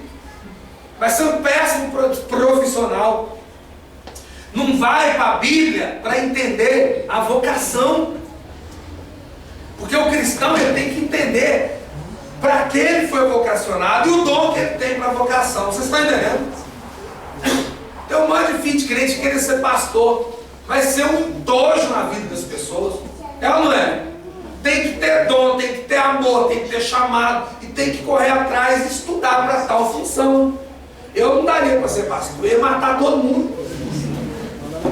Vocês estão entendendo? É chamado, é dom. Quantos jovens estão na burrice fazendo faculdade errada? Quantos jovens estão fazendo mau negócio, namorando com gente errada? Já viram isso? Nas igrejas? O maluco chega, é bonito, é sarado, tem um peitoral, barriga de tanquinho, que não posso dizer que sou igual, certo? Aí a menina, olho de tandera, só pensa em sexo, vai e cola com o cara. O cara é desse tamanho, sarado, mas até hoje pede mamãe dinheiro para ir para a igreja, velho. Que é um preguiçoso, ele tem preguiça de trabalhar no trabalho formal, porque quer ser o cara. Não lê Bíblia, tá nem aí para Cristo, tá nem aí para ninguém, só pensa nele, cola com a menina, fica com esse casalzinho sofrendo. Vocês estão entendendo? Por que sofrendo? Porque sabe que pela palavra não pode ficar transando. Aí quando transa de forma errada, dentro do carro, lugar apertado, de qualquer jeito, sem poder tirar a roupa. Vocês estão entendendo? Fica aquele canguiço, quando no embuste, vem e fica alugando a orelha do pastor 1 ano, 2 anos, 3 anos, 4 anos, e não sai dessa vida. Maus negócios. É ou não é? Maus negócios. Alguns tratam de boa educação nas relações sociais, outros da pessoa saber se controlar, entre outras coisas. Eles ensinam a humildade, a paciência, respeito pelos pobres e a lealdade para com os amigos. Ou seja, nós podemos, como igreja, num modo geral, ser muito melhor na sociedade, em todas as áreas de influência. Nós podemos mudar a nossa vida, entender que eu preciso fazer uma autoavaliação e falar assim, aonde é que eu não estou legal? Ver os indicadores da minha própria vida, para eu ter condições de ver os indicadores da minha igreja como comunidade, e os indicadores da sociedade onde as coisas não estão legais, para eu poder confrontar, bater de frente e mudar o mundo que eu vivo. Certo? É o jardim que Deus nos deu para cuidar. Essa é a ideia. Nós criamos a escola de missões urbanas em 2004. Depois a gente viu que a gente tinha que criar a escola de sexualidade. Por quê? Porque os crentes tudo decidiram sair do armário e assumir homossexualidade, bissexualidade, pansexualidade, né? Vício sexual e vai. Depois dessa escola a gente viu que a galera que a gente treinava na sexualidade não sabia aconselhar. Tivemos que desenvolver uma grade curricular e aconselhamento. É só serviço, velho, irmãos. É serviço em cima de serviço. Por quê? Porque falta ferramenta no reino de Deus. A gente estuda a nossa geração, pesquisamos a nossa geração, tentando entender a cabeça dos meninos que estão chegando agora, para a gente desenvolver projetos que realmente vai ser relevante, para a gente não ficar reinventando a roda. Certo? Aí criamos a Escola de Comunicação e Artes, porque setores muito desassistidos pela igreja. Os grandes empresários, pastores, donos de grandes televisões aí, é só para criar império. Você sabe do que eu estou falando. Aí vimos também que quem estava assumindo as questões das políticas públicas, ciclo de defesa de direito, movimentos, conselhos de direito da sociedade, pessoas que não tem nada a ver com o reino de Deus, para fazer o quê? Besteira. Vou falar, cadê os crentes nos conselhos? Conselho tutelar, conselho do idoso, conselho da criança, e aí vai. Pouquíssimos. Aí criamos uma escola de fé e política, para gerar obreiro, para gerar uma mobilização e treinar mais cristãos para abrir a mente, para poder realmente ser relevante nas questões da política. Eleição está aí. Curral eleitoral, pecado. Voto de cajado, é pecado. Pastor que manda o povo votar no fulano aqui, ó. Certo? Porque ele vai dar janela para a igreja, ônibus para a igreja, terreno para a igreja. Isso é corrupção. Isso é curriola. Nós temos que protestar, chamar a polícia, meter na cadeia. É ou não é? Mas muitos cristãos aceitam isso. Eu vou muito para o Pará. A maior denominação do estado do Pará, não vou falar que é a Assembleia para você não escandalizar, que tem várias convenções, Os caras pegam os ônibus e vai lá para as cidadezinhas do interiorzinho lá e ordena que um monte de adolescente é pastor de qualquer jeito, sabe para quê? Cabo eleitoral. Ordena ser pastor. Aí você é obreiro nosso, você é pastor, assume esse povo de qualquer jeito, porque na eleição eles têm que votar no presidente daquela convenção. Isso é corrupção, isso é muito forte no norte do país. O povo não denuncia por falta de quê? Estrutura na luz da palavra. Tudo errado, uma grande zorra, uma grande confusão. Isso aqui, ó, é um folder da chapa 2, Associação de Moradores do Bairro que eu moro hoje. Altas corrupção. Nunca funcionou a associação de bairro, nunca. Quem entrava para fazer um trampolim para ser vereador. Aí o menino que estudou com a gente lá em Missões Urbanas passou da UFES para fazer sociologia. Eu falei assim, velho, vai morar lá no bairro, assume a presidência do bairro, vamos montar uma chapa que vai ser relevante, vamos chamar os moradores do bairro que são mais letrados, que são inteligentes, e vamos educar o nosso bairro a ter respeito mútuo um pelos outros. E você vai assumir que não vai se candidatar a vereador. Fizemos a chapa 2, reunimos o pessoal, eles queriam que eu fosse, mas não posso, eu vou ajudar a promover essa chapa, porque essa chapa, Deus tem que reinar nela. E na chapa tem macumbeiro, tem tudo que você imaginar. Certo? Ganhamos a chapa. Está aqui, as propostas. Eles falaram, vocês estão prometendo, vocês têm que cumprir, porque ninguém nunca cumpriu aqui. Eu falei, chamei ele, falei, Whitson, se você não cumprir, velho, eu mesmo vou te quebrar o seu pau. Tá? Nós somos uns pestelegos. Vocês estão entendendo? E na sociedade falar assim, eu estou aqui. Eu estou aqui para lhe servir. Para lhe servir. Pronto. Pouco discurso, muita atitude. Muita Bíblia, muita Bíblia. Ok? Vou parar de falar. Só vou sugerir ideias aqui. Essa cartilha é os evangélicos e transformação social.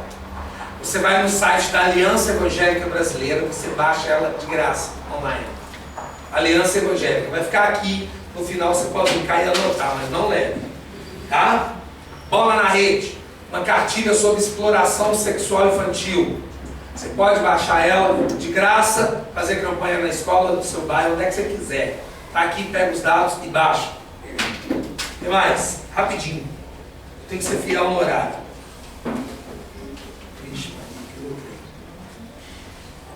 Por enquanto é só essas. Outra sugestão, esse livro aqui, a revista Ultimato acabou de lançar, relançar. Pode sugerir livros aqui, pastor? Eu não vou vender livro não, é só para os irmãos lerem. Tá? Estou sugerindo porque é crente, é um livro bom. O autor chama John Stott. Esse livro chama Os Cristãos e os Desafios Contemporâneos. É uma coletânea de artigos, de materiais bons, que vai abrir a nossa cabeça para muita coisa bacana. Entendeu? Acho que é 60, 80 reais na Ultimato. Não tem dinheiro, para de tomar Coca-Cola e comer pizza, vai sobrar. Entendeu? E aí vai. Então eu queria sugerir esses livros. E outra coisa, a gente, como tinha combinado, era até 9h30, né? Vocês falaram até 9, né? Então acabou. É porque eu ia deixar uns minutos para pergunta, para dúvida. Mas já era, né? Cancela então, né? Eu obedeci, o que é que eu faço, gente? Me orienta. Porque eu ia falar até 8h30 e deixar aberto para dúvidas sobre missões urbanas, alguma coisa aí. Mas como já é 9 horas, então eu tenho que ser fiel. Não precisa baixar, não. Alguém quer tirar dúvida? Perguntar alguma coisa? Eu tenho uma dúvida. Quando a gente deve ser relevante, sim, ajudar a sociedade, na questão da obrigação e na questão de ajudar por amor, sabe? Porque às vezes eu me deparo muito, eu moro ali perto da Lagoinha e tal, para quem mora aqui em Uberlândia, eu me deparo muito pelas pessoas drogadas lá, que mendigo e tento ajudar. Eu tenho vezes que os caras passam raiva na gente, saca? Tipo, se o cara lá, o cara zoa tudo pra cara, saca? Daí você fica com raiva de ter ajudado a pessoa. Eu tenho dúvida em quando ajudar, quando ser relevante por amor ou por obrigação, entendeu? Tipo assim, não, eu vou dar um salgado pra ele por obrigação, não, eu vou dar um salgado porque eu amo aquela pessoa, entendeu? Se eu tenho essa dúvida, assim. É. Vocês entenderam a pergunta dele? Sim. Não. Ele falou que trabalha num bairro aqui complicado, cheio de gente detonada. Quando que é para ajudar por amor, quando é por obrigação, porque geralmente muitos que eles vão ajudar não dão a mínima, zoam com a cara e tudo mais. Vamos pensar na questão do cara que tem um chamado pastoral. Alain, Ariovaldo, outros aqui que pastoreia a igreja. Pensa. Quanta dor de cabeça nós nos dá dentro dos nossos pastores.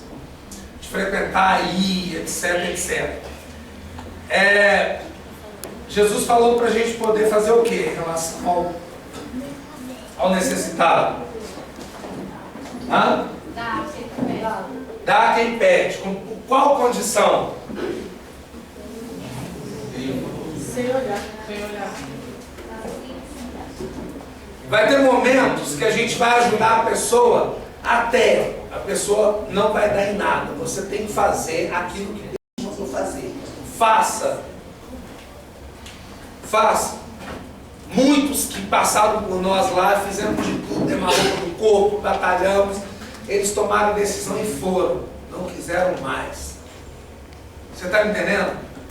Porque se você for olhar a condição de ajudar, você vai desanimar rapidinho. Porque quando a gente passa para fazer uma autoavaliação, quando eu paro para me olhar no espelho, tanto que eu tento me ajudar, o tanto que eu fiz na bola comigo mesmo, eu falo, já era.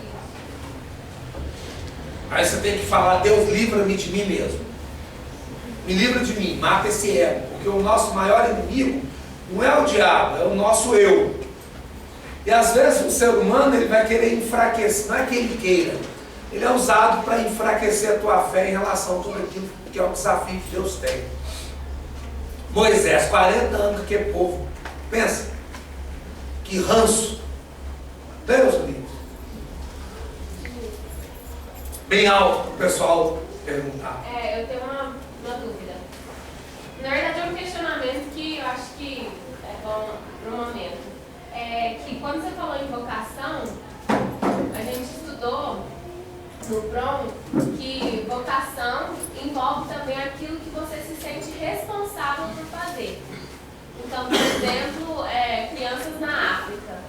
Se Deus não me chamou para aquilo especificamente, eu não tenho aquela responsabilidade total dentro de mim por aquelas pessoas. Mas, por outro lado, eu me sinto responsável por cuidar do meio ambiente, porque eu sou bióloga e blá blá blá, né? Então, como é que fica essa diferença? Porque Jesus mandou a gente ser cidadão, né? Deus mandou a gente fazer de tudo que é bom.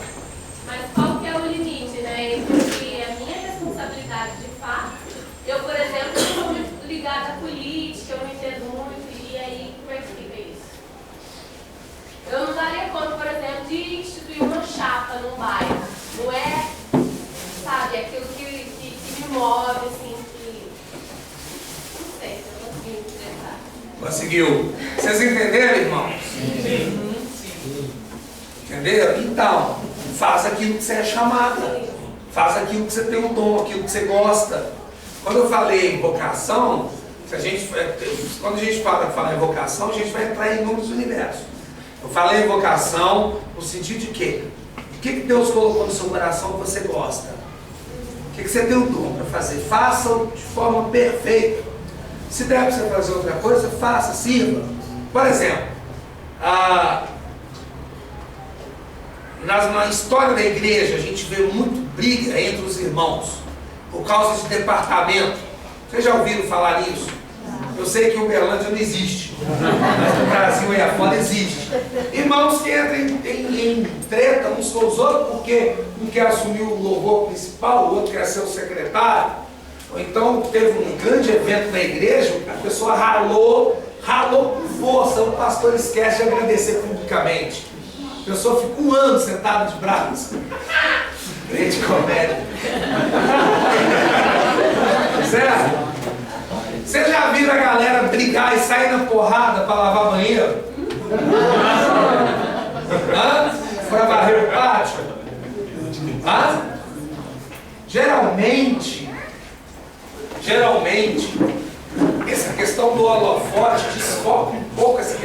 chamado, desfoca um pouco dessa questão do dom, da vocação, tá entendendo?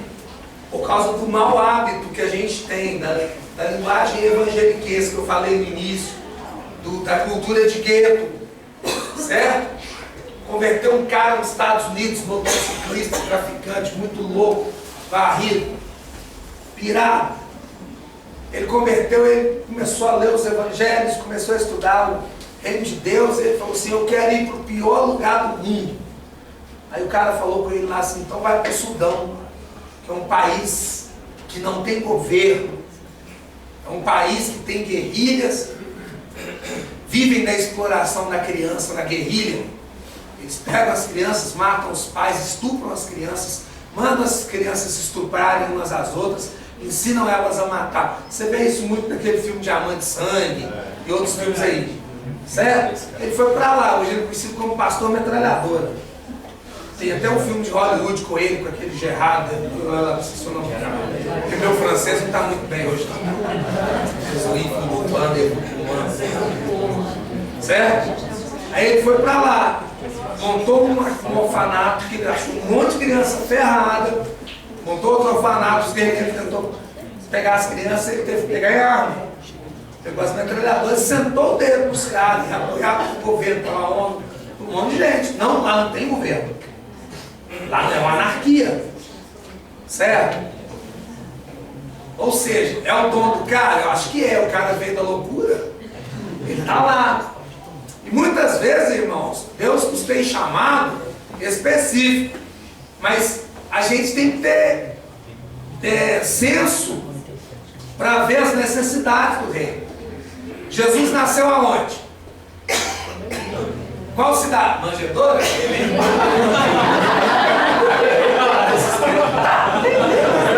nasceu aonde? Qual cidade? Quem está ensinando essa mentira para você, gente? Pelo amor de Deus.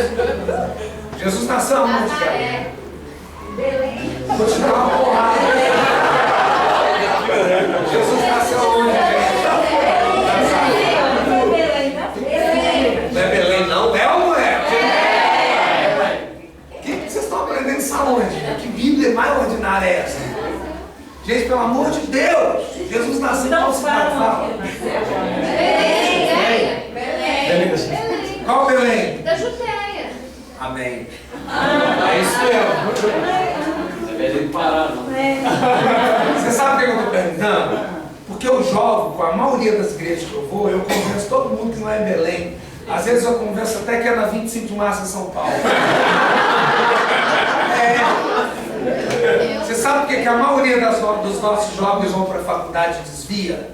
Porque os doutores da lei convencem eles de que a palavra, a estrutura da palavra, não tem nada a ver com aquilo que eles aprenderam. Vocês estão entendendo? Eles continuam vindo da igreja, porque é tradição de família, vem com os pais que eles querem sustento. Mas eles já saíram do reino há muito tempo, eles estão longe. Gostei da convicção de alguns de vocês, não é a maioria valeu, não, velho, você está bom, hein? Porque na maioria dos lugares que eu vou, eu conheço o pessoal que não é lá. Jesus nasceu em Belém, certo? Oficializou o seu chamado, seu ministério em Nazaré, com aquele discurso de Isaías 61. E depois ele foi para onde? Hã? Cafarnaum. Quem falou Cafarnaum? Chúrias. Ele foi para Cafarnaum. Em Cafarnaum, Jesus botou a base missionária dele, certo? E de Cafarnaum, que era uma cidade estratégica, igual Uberlândia. Uberlândia é uma das cidades mais estratégicas do Brasil. Presta atenção, vocês estão com a faca e o queijo na mão. Aqui circula o quê? Rotas, não é? Para todo o Brasil. Os grandes mercados, atacadões, aí vai embora. Então Cafarnaum tinha uma rota de tráfico marítimo, que ia para a Mesopotâmia, para onde? Egito, mais um monte de lugar. 25 de março, embora. Certo? Então ali era um lugar estratégico onde Jesus exercia o trabalho. A Bíblia fala que ali ele curou, ajudou e curou, ajudou e a outra palavra que eu esqueci. Certo? Curou, ajudou e ministrou as pessoas, alguma coisa lá. A palavra central é ajudar. Ajudar vem de quê? De? Servir. Eu tenho um chamado para ser pastor, mas eu posso servir o meu vizinho. Eu sou pastor da igreja, mas eu vou ver algum irmão que está pintando a parede de estacionamento e está passando um perrengue, tá contigo, eu vou lá, vou pegar, vou servir. A gente tem que servir as pessoas. Eu tenho um tio que é da igreja presbiteriana renovada, lá não pode raspar a perna, chilaia, nem nada. Certo? Chilaia no grego é o ratinho.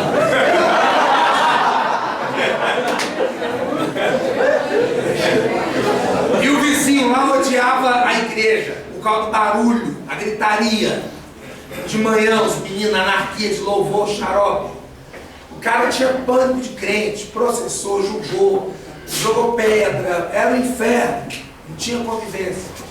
Mas o cara extremamente apaixonado com a esposa. O que aconteceu? A mulher morreu. Faleceu, o cara entrou em pânico. O que meu tio fez? Foi pro velório, sentou do lado do cara, não falou um lado. Ficou do lado dele, bateu no mão dele. Só. Ficou ali. 7º dia, na missa de 7º dia na igreja católica, o que meu tio fez? Foi lá, sentou do lado dele e falou: estou com você, viu? E daí vem. Acabou a missa, o padre chamou o coroa lá para tomar um cafezinho. Meu tio foi, bateu um maior papo com o padre, tomou um cafezinho com o padre, piriri, coroa. Onde o cara está hoje? Lá na igreja, convertido, servindo na igreja e ainda irado com aqueles meninos chatos. Certo? Mas tá lá. E ele bate e vê: vocês têm que parar com essa anarquia. Só que eles não vão parar. Vocês estão entendendo? O que ele fez? Ele esteve ao lado da pessoa, junto. Você levantou a mão? Não, pode deixar. Alguém pergunta, dúvida, alguém que não concorda? Eu acho que tem que ter um diálogo, né? Eu não concordo com você. Pronto. Posso só falar uma coisa com essa questão de servir? Sim, querido. Servir é muito melhor, na minha opinião, do que ser servido. Porque quando você vai servir alguma pessoa, você tem que pensar que você está numa condição melhor, emocionalmente, espiritualmente, de saúde, financeiramente, de disposição para fazer as coisas. Então, a pessoa que está sendo servida, na maioria das vezes, ela está numa condição pior do que a sua, porque você pode ajudá-la e talvez ela não possa te ajudar.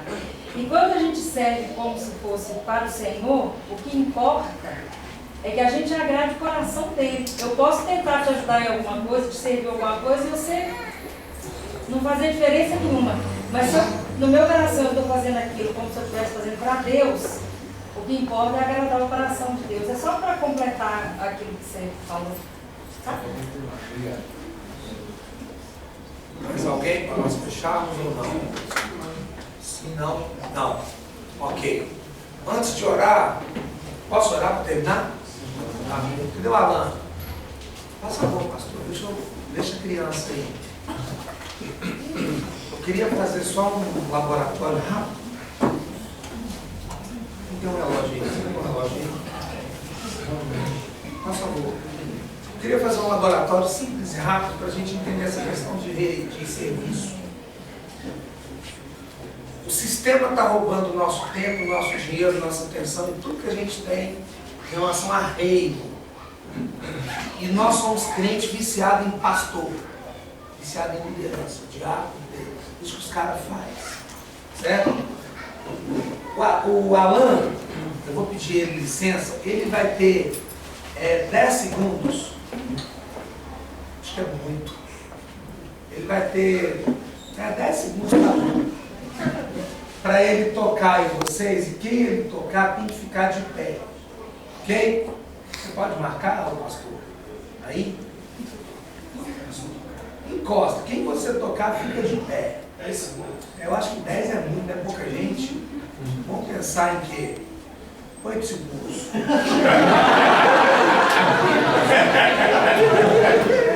Vá. Pode ir, irmão? Passa. Vai, Alan. Ih, você tá fumando. fumando demais. Deu 10? Vai 10. Então deu 10. Nossa Senhora.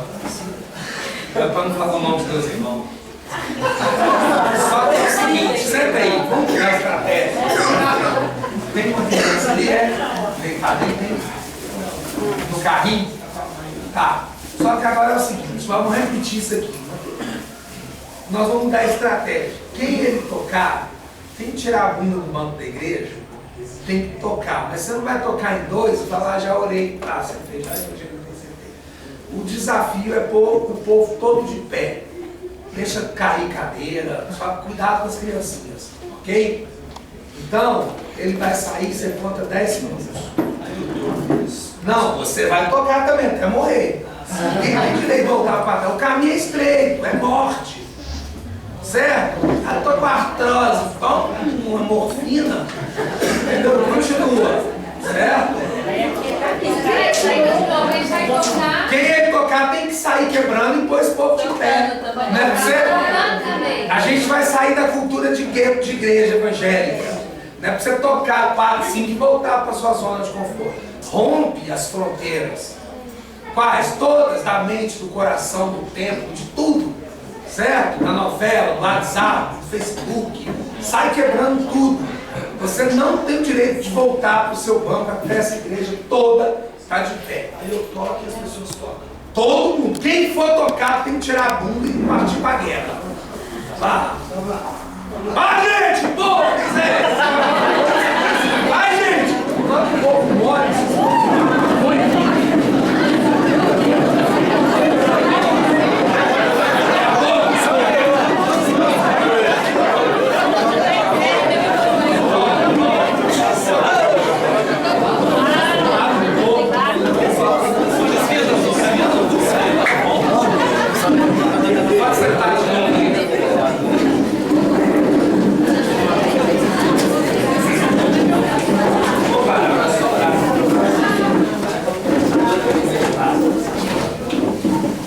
amém, vou orar. Quando a gente sai da zona de conforto, passa para estudar a Bíblia, começa a abraçar os desafios que Deus deu para nós como igreja, indivíduo, certo? Para de transferir essa responsabilidade do diabo, do pastor, de qualquer um. Porque a gente vai ver com os olhos de Deus e a gente vai romper com tudo, todos, romper conosco mesmo. Certo? Aquela velha frase, ela não posta quem quer por nós, vai pro ralo.